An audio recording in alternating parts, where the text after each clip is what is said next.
I don't know why I thought bringing her lunch would somehow make things right. Maybe it was the last piece of me trying to pretend things could go back to normal. But as I lifted that heavy leather bag, something felt off. It wasn't even that heavy. It was just a simple lunch. Grilled salmon salad with avocado, the kind of meal she used to love before everything fell apart. But in my hand, that little bag felt like the weight of the world. I thought about how she used to smile when I'd surprise her with little things, how her face would light up. It wasn't much, but it was enough. Enough for me to believe that we still had something worth holding on to. But lately, it was like I didn't even recognize her anymore. She'd been working longer hours, staying late, and always had some excuse, something about corporate strategic planning or client meetings. Yeah, right. It wasn't the job that was changing her. It was what she was hiding behind it. And I knew. I could feel it deep down. I wasn't an idiot. I made my way to her office, each step heavier than the last. The gleaming glass tower where she worked, this place of immaculate white floors and perfect polished walls, felt like a cage now. Her world was so far removed from mine. I didn't belong there anymore. Not in her world. Not in her life. I could hear the echo of my boots against the polished marble in the lobby. The elevator ride was brief, but as I stood there, watching the floors light up, I couldn't help but glance at my reflection in the mirrored walls. My hair was a mess, and the exhaustion on my face told a story I didn't want to tell. But I wasn't going to let it show. I wasn't going to let her see me fall apart. Not just yet. The elevator dinged, and the doors slid open. I stepped out onto the 5th floor. It used to be our floor. Well, hers. The senior strategist, Elena. Always in control, always ahead of the game. But now, all I could think about was how she was slipping away from me. The late nights. The quiet phone calls I wasn't supposed to hear. The glances she'd give me when I asked if she was okay, her eyes never quite meeting mine. But maybe I was just paranoid. Maybe I was just being that guy. But no, I knew. There was no doubt anymore. I could feel it. I walked down the long corridor, past all the closed doors. Her office was at the end, all glass and sleek, just like everything else in this place. It looked almost too perfect, too impersonal. When we first met, it was nothing like this. We'd laugh over nothing, sit together in the evenings on the couch with takeout, talking about our dreams. The world was ours then. But not now. Now, it felt like I was staring at a stranger. I reached her office, the door slightly open. I saw her inside, sitting at her desk, her back to me, furiously typing away on her laptop. Her phone buzzed on the table, but she didn't even look at it. Not even a glance. It vibrated again. Still nothing. I hesitated for a second. My hand holding the lunch bag felt heavy, but it was just a lunch, right? It should have been simple. I should have walked in, smiled, maybe shared a moment of normalcy. But as I stood there, the truth gnawed at me. She didn't want this. She didn't want me. I knocked on the door. A small knock, barely audible, but it was enough to shatter the quiet. Her fingers froze on the keyboard. I saw her shoulders tense. Then slowly, she turned around. The look on her face was something else. It wasn't a happy surprise. It wasn't even curious. It was like I'd interrupted her in the middle of something important. Her eyes flickered for a moment, then quickly shifted downward to the lunch in my hand. "Hello," she said, almost flatly. "I wasn't expecting you." That tone. It cut deeper than anything. The same words I'd heard so many times, each one like a little shard of glass, each one twisting a little harder inside me. I tried to keep my voice steady. I had to keep it steady. "You didn't think I'd care enough to check on you? After everything?" Her lips barely moved, but the slight shift in her expression told me everything. She wasn't even sorry. That was when I realized just how far gone we were. And I couldn't keep pretending anymore. I had to confront her. Had to know the truth. The silence that followed felt thick, like it was choking the air in that little office. I could hear my heartbeat in my ears, the thrum of adrenaline setting in. But Elena? She didn't move. Didn't flinch. Her eyes, once so full of warmth, were now cold and distant. I couldn't help but notice how far apart we'd drifted. She was a million miles away, even though she was sitting right in front of me. I felt the anger build up inside me. How had we ended up here? How had the woman I once loved, the woman I believed in, turned into this cold shell of herself? Was it all a lie? Or was she just that good at pretending? I wanted to ask, but the words felt trapped in my throat. She reached for her coffee, taking a slow sip, her eyes never quite meeting mine. Like she had all the time in the world. Like I was just another inconvenience. I could see it now, the way she was treating me, the way she'd been treating me for months. The late nights, the sudden business trips, the cryptic messages. All those little things I'd brushed off as nothing, as just part of the job, but now, it was all so clear. She'd been slipping away, bit by bit, and I was too blind to see it. I glanced at the lunch in my hand, an offering, a small act of kindness in a world that was falling apart, and my grip tightened around the bag. I didn't even want to give it to her anymore. This wasn't a sweet gesture. It wasn't about love. It was about something else, something deeper. A reckoning. "Elena," I said, my voice tight with frustration. "You really think I don't see it? All the late nights, the lies. The way you've been treating me like I don't matter." Her hand paused mid-air, the coffee cup hovering just inches from her lips. She blinked, then slowly set it down, her face hardening into something unreadable. That was when I knew, she wasn't even going to try to deny it. I felt like I was suffocating. I was done pretending like everything was okay. My hand shook as I reached forward, placing the lunch on her desk, the plate clinking softly against the glass. But I didn't pull back. My hand stayed there for a moment, my knuckles white from the pressure, my pulse pounding in my chest. I had to say it. I had to make her see what she'd done. "Is it him?" The words escaped before I even realized I'd spoken them. But once they were out there, they hung in the air like a fog I couldn't shake. I didn't have to say the name. She knew who I meant. The guy from her team. The one I'd seen her whispering to during office events. The one who'd always been around, always helping her with work. Elena's expression didn't change. She didn't even blink. She just stared at me like I'd said something trivial, like I hadn't just uncovered the truth. "You don't get to do that," I continued, my voice rising despite myself. "You don't get to sit there like nothing's wrong.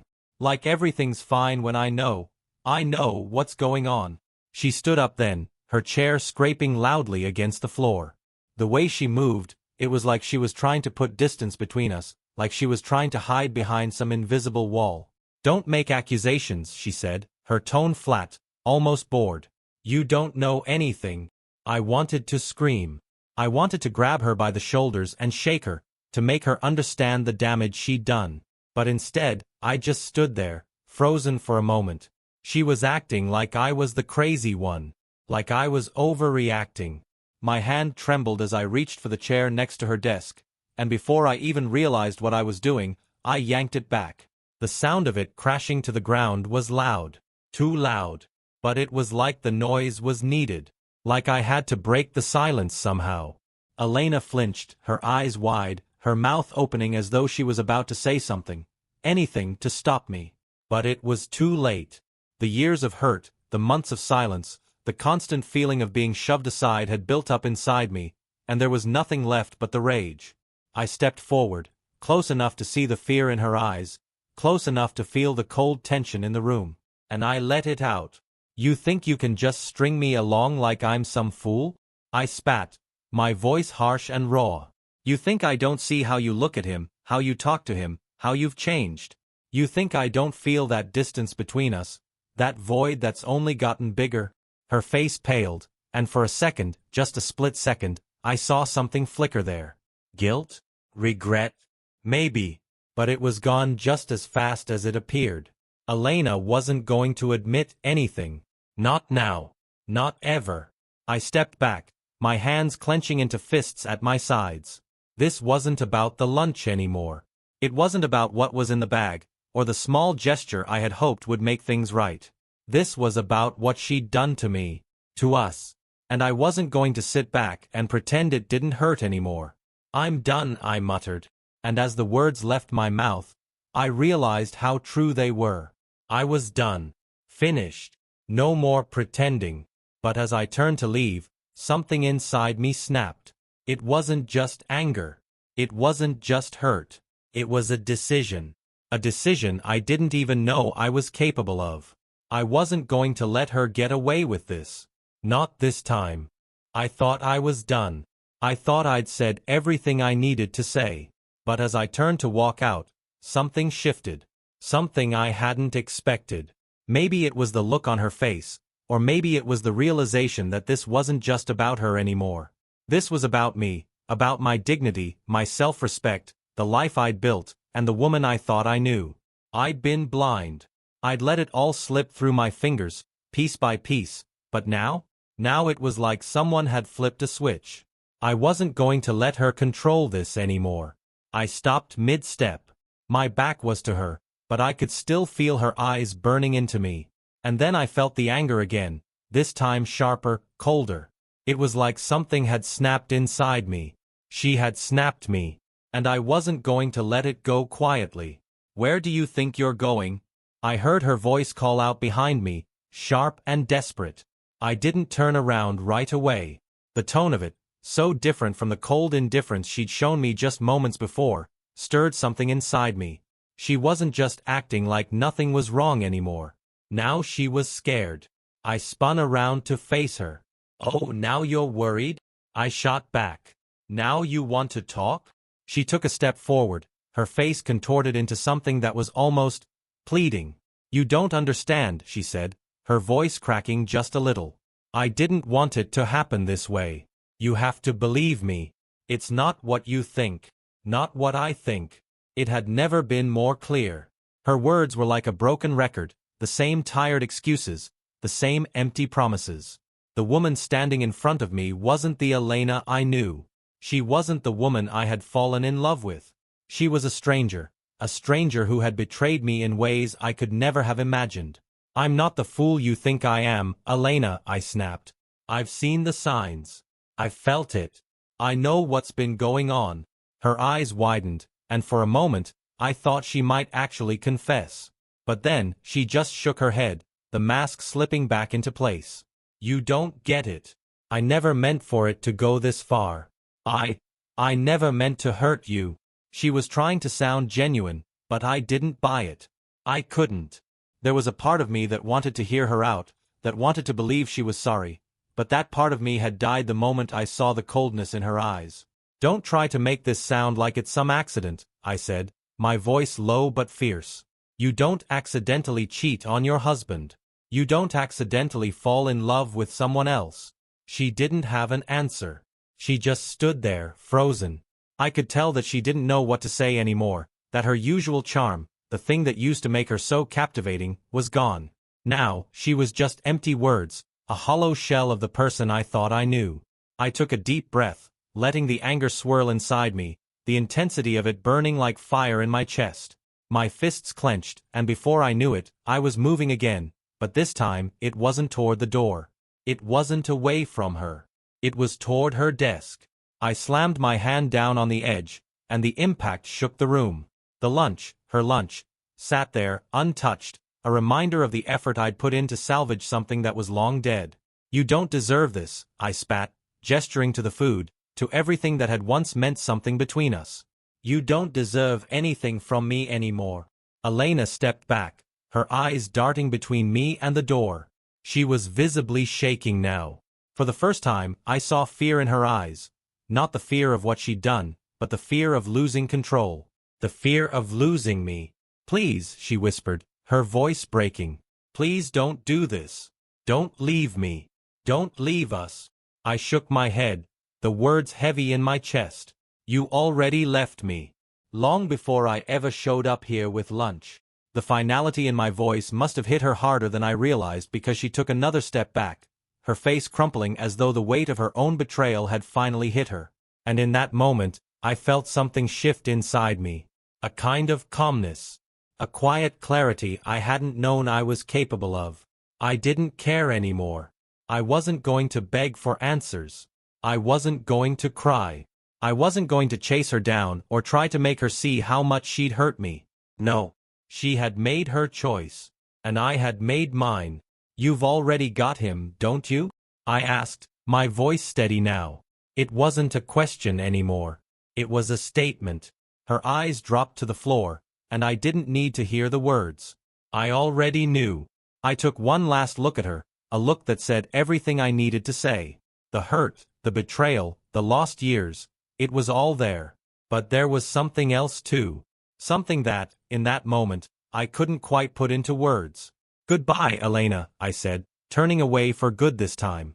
And as I walked out of her office, the weight of it all finally hit me. I was free. Free from the lies. Free from the illusion of who she used to be.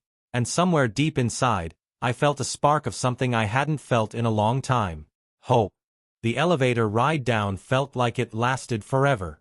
My reflection in the mirrored walls seemed foreign now, almost like I was looking at a stranger. It wasn't just my face that had changed in the past few months. It was everything. I'd walked into that building hoping to fix something, to salvage what was left of us. I'd brought her lunch for Christ's sake, thinking maybe I could remind her of who we used to be, of the love we once shared. But instead, I'd walked out with nothing but the cold reality that there was no going back. The moment the doors opened on the ground floor, I stepped out into the lobby and took a deep breath. The air outside felt different, heavier, like the weight of everything that had just happened was pressing down on me. But at the same time, there was this strange emptiness, like my body had been hollowed out, and I was walking around in someone else's skin. I walked down the street without really thinking about it. My mind was a jumbled mess, but my feet just kept moving. It was like autopilot. I passed the usual places, the coffee shop where we used to go every Sunday morning, the park where we had our first kiss, the restaurant where we celebrated our anniversary last year. They all felt like scenes from someone else's life, as though I was playing a role in some distant memory of my own. I should have felt angry. I should have felt furious. Maybe even a little bit vindicated. But instead, I felt nothing. I didn't know what to do next. My phone buzzed in my pocket, and I pulled it out without thinking. It was a message from Elena. I stared at the screen for a few seconds before it hit me. She was already trying to pull me back in. But I didn't need to read it to know what it said. I'm sorry, or let's talk, or some variation of the same tired, empty words she always used when things started to fall apart. I turned my phone off. No more texts. No more calls. I wasn't going to let her drag me back into her web of lies. I couldn't. But the hardest part, the part that I wasn't prepared for, was the silence. I was so used to her being there, used to the sound of her voice, her laugh echoing through the house. Even when we fought, there was something comforting about knowing she was around. Even when things weren't perfect, we had each other. But now, the silence was deafening. I went back to our apartment, but it didn't feel like home anymore. Everything felt wrong. The bed where we used to sleep, the couch where we'd binge-watch shows, the kitchen where we'd make dinner together. Each room was filled with the ghosts of who we had been, and it hurt. I threw my keys onto the counter, but I didn't have the energy to unpack. I didn't want to see her things, her perfume bottles, the little notes she'd left around the apartment, the photos of us on the wall. I couldn't stand it. I sat down on the couch, my mind still spinning, and it hit me, the realization that I had no idea who I was anymore. For so long, I had defined myself by her, by us. The thought of leaving this life behind, of cutting her out, of starting over, was terrifying. But it was also the only way forward. I wasn't the same guy who had walked into that office. The betrayal, the lies, the way she had shut me out, all of it had chipped away at something inside me. But now, I felt something else beginning to form.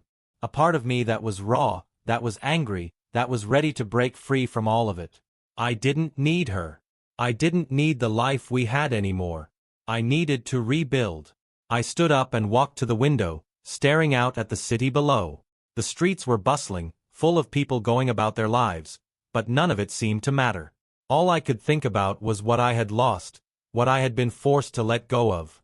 And yet, there was something else there too. A tiny flicker of something new. I wasn't broken. Not yet.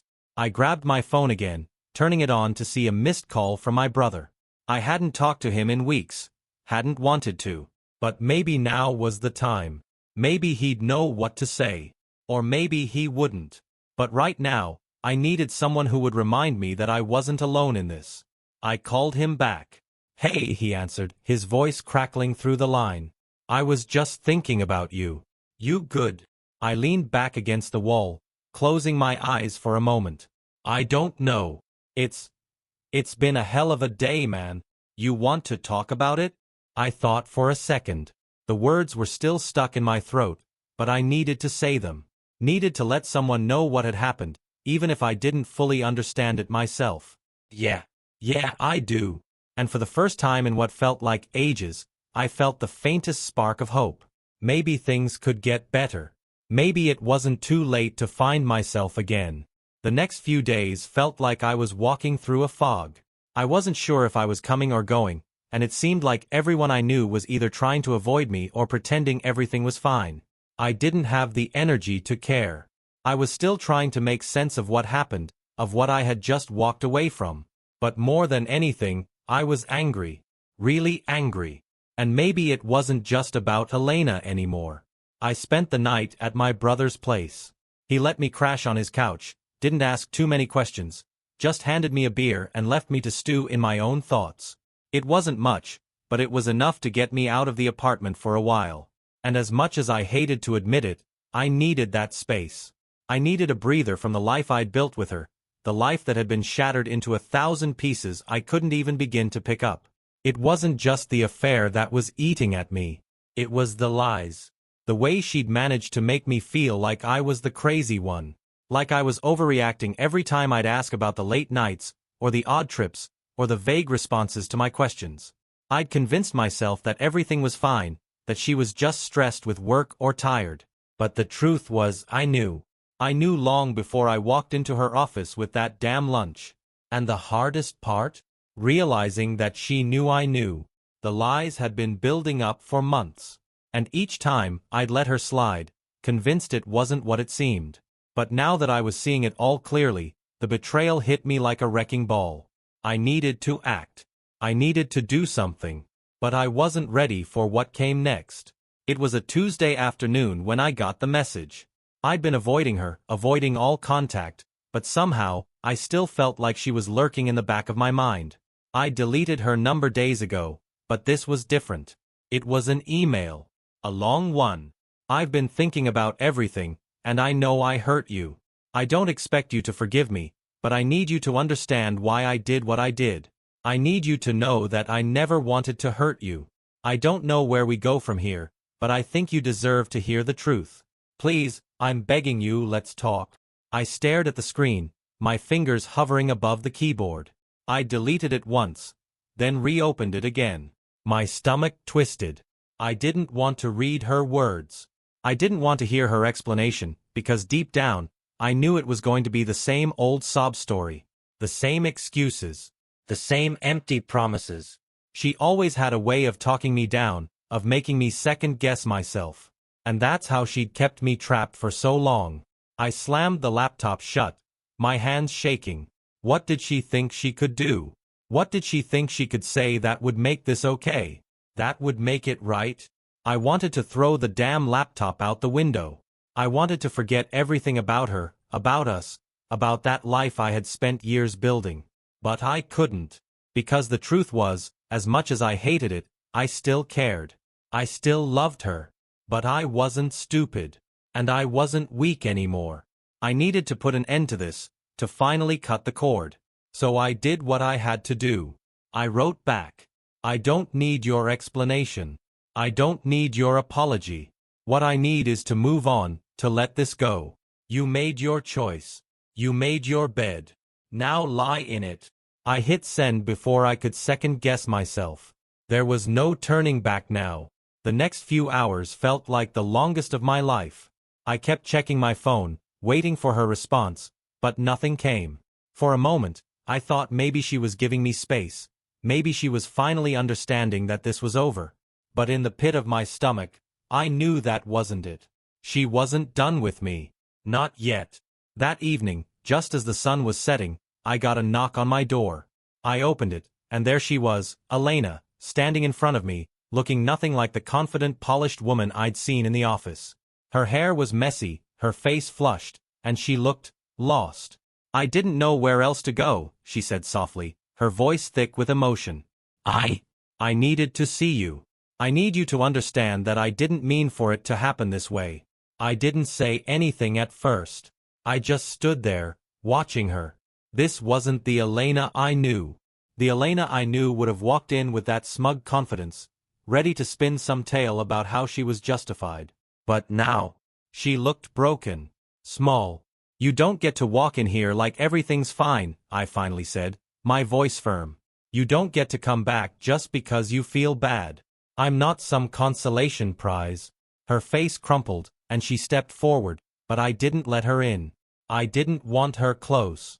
I didn't need her close. I'm sorry, she whispered, her eyes brimming with tears. I never wanted to hurt you.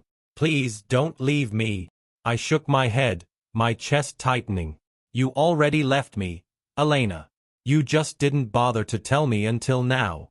She looked at me, the desperation in her eyes so raw, so real. But it didn't matter anymore. None of it mattered. I took a deep breath and closed the door. It wasn't because I hated her. It wasn't even because I didn't care anymore. It was because I finally understood that the only way I was going to heal, the only way I was going to move forward, was by letting go. And that's exactly what I did. No more lies. No more games. Just me. And that was all I needed. The days after I shut that door felt like an endless loop of nothing. I spent a lot of time in my apartment, just staring out the window, trying to piece my life back together. Elena had left, and the apartment was quieter than it had been in years. But with the silence came something else, an emptiness, an ache I couldn't shake. It wasn't just that I missed her. It was that I missed us, the version of me that existed when everything still made sense. I was angry. I was bitter. And in some twisted way, I hated how much I still cared. But I knew there was no turning back now. The door had been closed, and I had to move forward. But moving forward wasn't easy. Not when every street, every corner, reminded me of something we had once shared. I'd walk past the places we used to go, the little spots that had once been ours, and it was like seeing the remnants of a life that didn't belong to me anymore. It was like I was living in someone else's story, and I couldn't figure out how to get out of it. Work became my escape. It wasn't perfect, but it was something I could focus on. I buried myself in projects, deadlines, anything to keep my mind from spiraling. I didn't want to go home at night.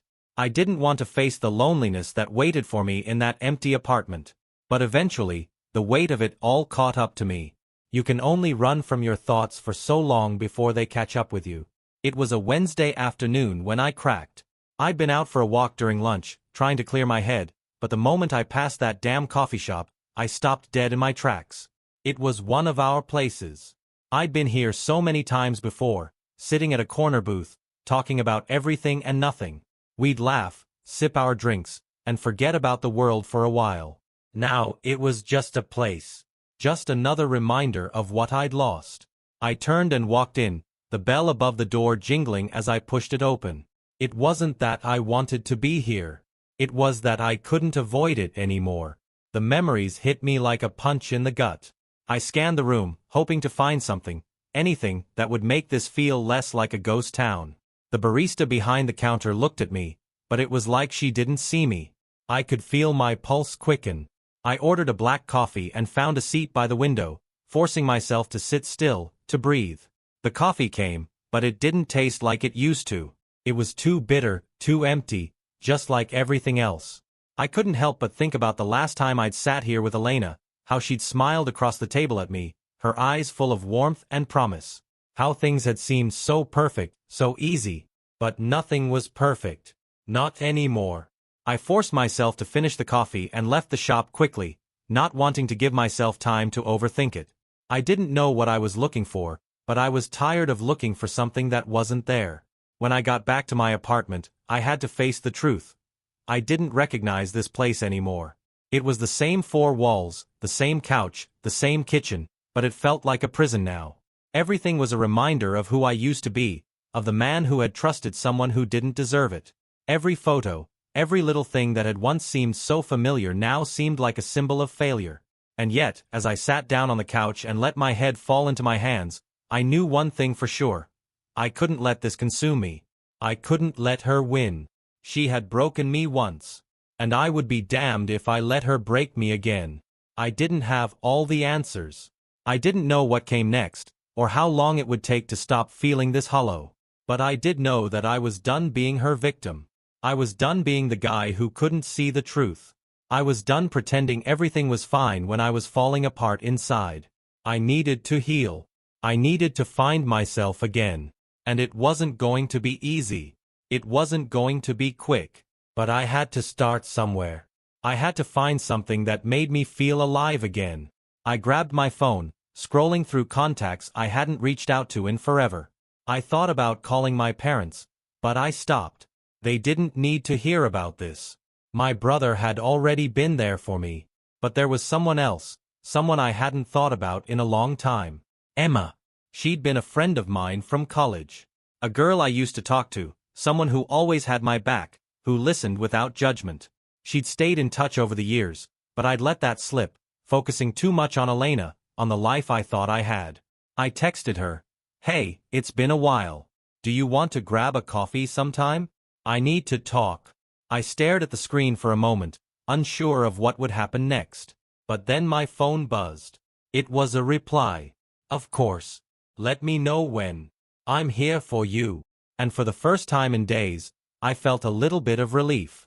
Maybe I wasn't as alone as I'd thought. Maybe there was still a chance to rebuild something, even if it was just friendship. It wasn't going to be easy.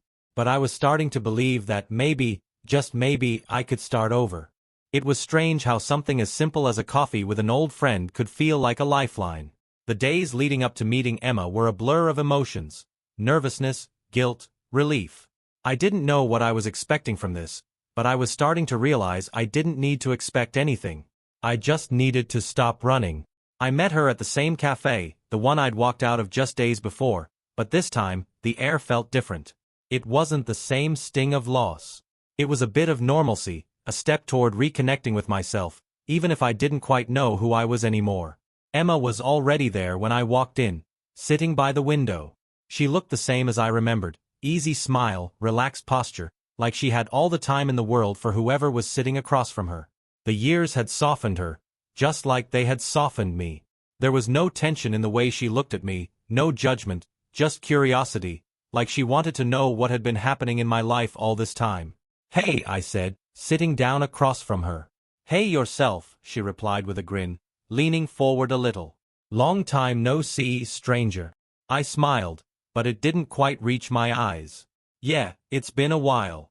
We exchanged the usual pleasantries, catching up on the little things, the people we'd lost touch with, the jobs we'd taken, the things that hadn't quite gone the way we'd expected. It felt easy, like putting on an old jacket you hadn't worn in years but still fit perfectly.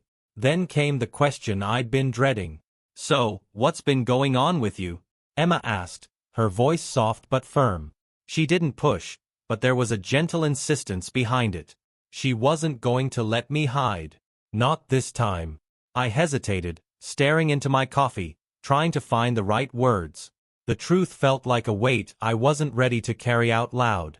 But somehow, I found myself telling her everything. About Elena, the affair, the lies, the emptiness I was still trying to shake off. I told her how I'd walked out of that office, how I'd closed that door on a life that no longer made sense. I told her how I'd spent days just trying to breathe, trying to find a way out of this fog of betrayal. She listened. She didn't interrupt. She didn't try to fix me. She just listened, letting me spill everything I'd been holding inside. "I didn't know who else to talk to," I said when I finished, looking up at her for the first time in what felt like forever. Emma didn't say anything for a moment, and for a second, I wondered if I had said too much. But then she reached across the table, placing a hand on mine. It was simple, but it grounded me in a way I didn't expect. "You're not alone in this, you know," she said quietly. "I get it. I know what it feels like to be blindsided, to give everything to someone and have it thrown back in your face. But you're still here. And that means something." I blinked, not sure how to respond. She was right. I was still here. And even though I felt like I'd lost everything, part of me knew that there was still something to fight for. Maybe not with Elena, but with myself. I don't know where to go from here, I said, feeling the uncertainty creep in again. I don't know how to rebuild. How to even start over.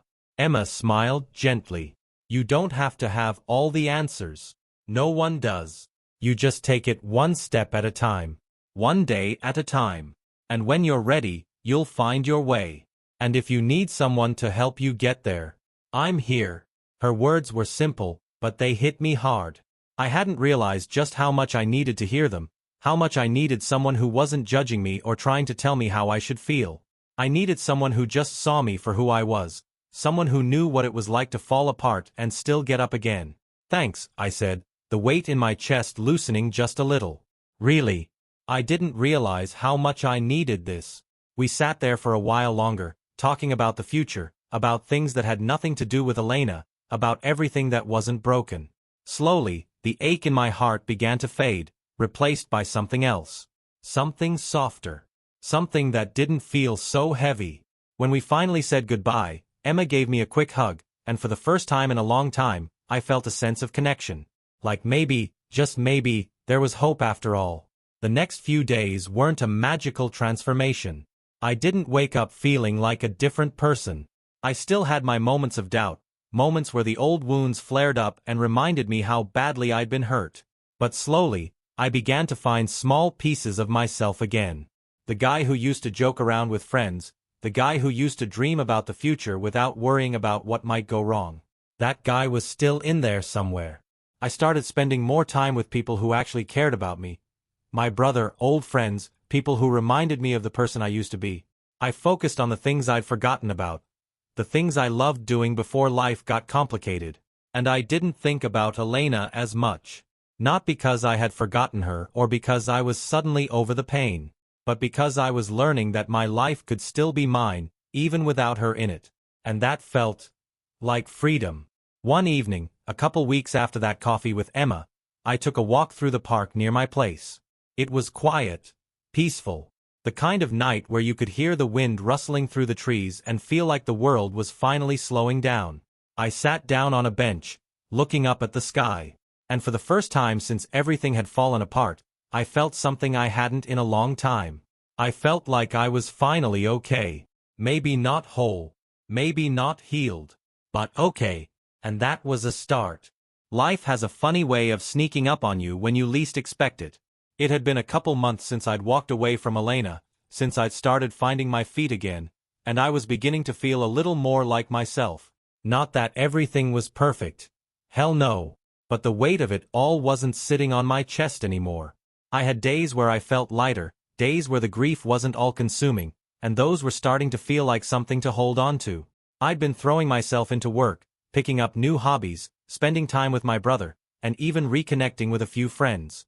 Emma and I had been hanging out more. Nothing heavy, just coffee, walks, the kind of casual friendship that didn't feel like it was demanding anything. And I was okay with that. I didn't need anything complicated. I needed simple, and she gave me that. But still, there were those moments. The ones that caught you off guard. Like when you're sitting at home, watching some dumb show on TV, and suddenly you catch a glimpse of a picture of you and Elena. A random frame on the bookshelf, a photo on your phone. Those moments still hit hard, but not in the way they used to. Instead of crushing me, now they just made me sad. Sad for the time I'd wasted, for the love that never really was. I wasn't angry anymore, at least not at her. I was angry at myself. Angry that I'd ignored the warning signs for so long, that I'd stayed when I should have left. And then, one evening, I got a message that completely threw me off. It was from Elena. I need to talk. Please. I stared at the message for a solid minute, unsure of how to react. I hadn't heard from her in weeks. After I'd shut that door, I'd thought that would be it. No more contact, no more drama. And now here she was, out of the blue, asking for my attention again. I was tempted to ignore it, to delete the message and pretend like nothing had happened. That was the easy thing to do. The thing that kept me from being pulled back into her mess. But something stopped me. Something that made me feel like I owed it to myself to know where she stood, to hear what she had to say. Maybe this was the last chance for closure. Maybe it wasn't. But I couldn't ignore it. What do you want to talk about? I typed, my fingers a little stiff as I hit send. The response came quickly. Can we meet? I need to explain. I sat there, staring at the screen. My pulse was racing, my mind spinning. I hadn't planned for this. I hadn't prepared myself for any kind of confrontation. But at the same time, part of me knew I had to face it. I couldn't keep running from her forever. If I was ever going to fully move on, I had to hear her out. All right, I typed back. Tomorrow, 7 p.m. Same cafe. I hit send before I could change my mind. The next evening, I arrived at the cafe early, trying to shake off the nervous energy that had been building all day. The same cafe, the same place where everything had unraveled. It felt like some kind of twisted déjà vu, like I was walking in circles, retracing steps I'd already taken. I was a little nervous, but I didn't want to admit it. I had my guard up, my walls as high as they'd ever been. She showed up right on time. Elena. She looked different. It wasn't just her appearance, though she'd clearly made an effort with her hair, her clothes, like she wanted to look the same as when I first met her. But it was her eyes. They were tired, like she hadn't been sleeping well. And there was something else there, something I couldn't quite place. Regret? Shame? Maybe a mix of both. I didn't stand up when she walked in. I wasn't going to be that guy. Not this time. She walked up to the table and sat down without saying anything, her hands folded neatly on the table in front of her. The silence between us was heavy, but I wasn't the first one to break it. I know I don't deserve this, she started, her voice shaking just slightly. But I'm hoping you'll hear me out. I didn't answer right away. I didn't even know how to. It had taken me months to get to a place where I could stop thinking about her all the time, and now she was here, acting like it was all going to go back to some version of normal. I don't even know what you want me to hear, I said, my voice quieter than I'd expected. You've said it all. The apologies. The excuses. What's left? Her eyes met mine, and for the first time in a long while, I saw something that wasn't deflection or indifference. It was pain. Real pain. I don't expect forgiveness, she said, her voice softer now, almost pleading. I don't even know if I deserve it. But I need you to know that I didn't mean to hurt you. I never did. I was selfish, and I made a huge mistake. I've hurt you more than I can ever fix, and I know I don't have the right to ask for anything. But I need you to know that I regret it. Every single day. I sat there for a moment, letting her words sink in. It wasn't the first apology I'd heard from her, and it probably wouldn't be the last. But there was something different in her tone, something raw and real. I didn't know if it was genuine or if she was just trying to make herself feel better. But for the first time, I saw Elena as a person. Not the perfect woman I had once idealized, but a flawed human being who had made some terrible choices. Why now? I asked, finally looking her in the eye. Why come back after all this time? Why come to me now, when you had every opportunity to fix things before? She looked away for a moment, then took a deep breath. Because I can't move on. I can't live with the guilt. You were everything to me, and I ruined it. I ruined us. And I don't know how to fix it. But I need to try. For a long while, I didn't say anything. I just stared at her, letting her words hang in the air. Part of me wanted to scream at her, to demand answers for the pain she'd caused. But another part of me, a part one hadn't expected, felt sorry for her. I knew she had hurt me. She'd taken something from me I couldn't get back. But I wasn't the person I used to be anymore. I wasn't that guy who couldn't see the truth, who stayed quiet to avoid confrontation. I appreciate you saying that, I finally said, my voice steady. But I've moved on. I've worked hard to get here. I'm not the same person you left behind. And I'm not going to let you drag me back into this. She looked down at her hands, her expression a mix of sadness and acceptance. I understand, she whispered. We sat there for a while longer, not talking, just existing in the same space. And in that moment, I realized something important. This was it. This was the closure I hadn't known I needed. I didn't need her to fix anything. I didn't need her to apologize again. I just needed to walk away, once and for all. And I did. The next day, I woke up feeling a little different. Like I'd shed something heavy, something that had been holding me back. I wasn't free of the past, not yet, but I was getting there. And that was enough for now. Maybe one day, I'd forgive Elena. But not today. Today, I was learning to forgive myself. And that was a start. The weeks after that meeting with Elena were quieter than I expected. In some ways, it was like a weight had been lifted, but in others, it felt like a new chapter was just beginning. I didn't feel the urge to check my phone for messages from her anymore. There were no lingering texts, no more wondering about what she was doing or who she was with. The space I'd created between us had finally felt like peace. I still had bad days.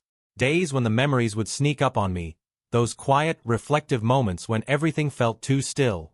And I'd find myself remembering her smile, the way she used to laugh, the way we used to talk about the future. But I didn't feel angry anymore. Not like I used to. The resentment I'd carried for months had faded into something softer, something I could live with. I found myself focusing more on the things that truly mattered. I'd begun going to the gym regularly, taking walks in the evenings, spending more time with my brother. Emma and I continued to hang out, though we'd never crossed the line into anything more than friendship. And that was okay. I wasn't looking for anything more than what felt right. For the first time in a long while, I was just existing. And it felt good. The mornings felt different now. I didn't wake up with a knot in my stomach. I didn't dread the day ahead. I woke up, grabbed a coffee, and went about my routine. And for the first time in a long time, I felt like I was actually in control of my life again. I remember one evening, about a month after Elena's visit, when I was sitting on the couch with my brother, watching the game. It was so simple, so easy. We hadn't done this in a while. We used to do it all the time, but after everything with Elena, I'd pulled back from everything. My brother glanced over at me as we shared a laugh about some ridiculous play on TV. "You good?" he asked casually. I looked at him, not even needing to think about the answer. I hadn't said much to him about everything that had happened, but he'd been there for me when I needed him most. And he'd watched me struggle in the aftermath. "I'm better than I was," I said, shrugging. "Not perfect, but I'm okay." He nodded, his lips curling into a small smile. "You've come a long way, man." It was the first time I'd really thought about it that way, and when he said it, I realized just how much I'd changed. I'd gone from being a man who was willing to ignore his own worth, who had stayed in a relationship where I was constantly second-guessing myself, to a man who was finally standing on his own again. I didn't need Elena to be okay. I didn't need anyone to make me feel whole. I had rebuilt myself, piece by piece, and though it wasn't easy, I was proud of what I had accomplished. I was no longer living for the version of love I thought I needed. I was living for me, and that was the first time I truly felt free. A few months later, I found myself in a place I hadn't expected. I was walking through the park, a place I'd avoided at first, but had come to love again. I wasn't running anymore. I wasn't hiding from the past. It wasn't like I had forgotten Elena, or the way things had ended. It wasn't that easy. But it didn't rule my life anymore. It didn't consume me. I stopped at the same bench I'd sat on the night I first started to feel like I was okay. And as I sat there, looking up at the sky, I realized something. I wasn't waiting for some grand moment of closure. I wasn't waiting for an apology, or for her to change her mind. I wasn't waiting for anything anymore. I had moved on. I had moved forward. And that was enough. I was okay. And that was all I needed. The next time I looked up, there was no rush, no pressure. Just me in my own space living my life. And for the first time in years, I felt like I had a future worth looking forward to. Not because I had everything figured out, but because I was finally free to figure it out on my own. And I realized that was the greatest freedom of all.